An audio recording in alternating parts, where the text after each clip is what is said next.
ও হলো খানকির পোলা শহরের বাচ্চা।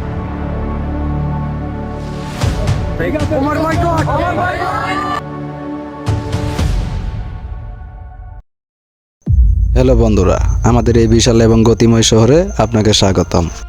এই তো কিছুদিন আগের কথা, এই জগৎটা তেমন একটা বিশাল ছিল না, কিন্তু আজ ঘুম থেকে ওঠা থেকে শুরু করে ঘুমাতে যাওয়া পর্যন্ত আমরা কোনো না কোনোভাবে এই অনলাইন জগতে ডুবে থাকি। আজকের ভিডিওতে আমরা অনলাইন জগতের অবিশ্বাস্য সুযোগ এবং এর সঙ্গে জড়িয়ে থাকা কিছু গুরুত্বপূর্ণ চ্যালেঞ্জ নিয়ে আলোচনা করব। আমাদের সঙ্গেই থাকুন। অনলাইন নিয়ে ভাবতে হলে অতি ফার্স্ট আমাদের ভাবতে হবে অনলাইন আমাদের জন্য কি নিয়ে এসেছে। অনলাইন আমাদের জন্য অনেক কিছু নিয়ে এসেছে, যোগাযোগ ব্যবস্থা, শিক্ষা, জ্ঞান, আরও অনেক কিছু। বিশ্বের সেরা জ্ঞান ঘরে বসেই অর্জন করা, এর জন্য শুধু একটা ইন্টারনেট সংযোগই যথেষ্ট।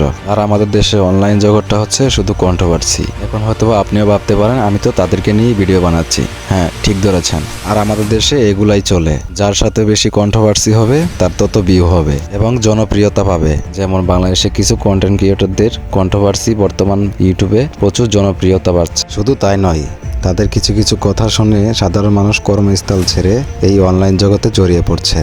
আদৌ কি ঠিক করছে? তাদের এই কথাগুলো সাধারণ মানুষের উপরে কতটুকু প্রভাব ফেলছে তারা কি বলতে পারবে? হ্যাঁ, আপনাদেরকেই বলছি, এগুলো ছেড়ে দিয়ে যার যার কর্মস্থলে ফিরে যান। এখন মূল ভিডিওতে আসা যাক। হ্যাঁ, বলেছিলাম একটা ইন্টারনেট সংযোগই যথেষ্ট। আর এই অনলাইন জগতে বা ডিজিটাল যুগে পিছনে কি কি ঝুঁকি লুকিয়ে আছে চলুন জেনে আসি। প্রথমে আসি সুবিধার দিকে। অনলাইন জগৎ আমাদেরকে এক বিশাল জ্ঞানের দরজা খুলে দিয়েছে, যা আমরা সকলেই জানি। যেমন আপনি মুহূর্তের মধ্যে যে কোনো তথ্য খুঁজে নিতে পারেন, ঘরে বসে পড়াশোনা করতে পারেন, নতুন কোনো দক্ষতা অর্জন করতে পারেন, দূরত্বের কোনো তোয়াক্কাই করেন না। আর অনলাইন কাজের সুযোগ বিশ্বের হাতের মুঠোয় এনেছে, যা বর্ণনা দিয়ে শেষ করতে পারবো না। সো আজকের ভিডিও এই পর্যন্তই।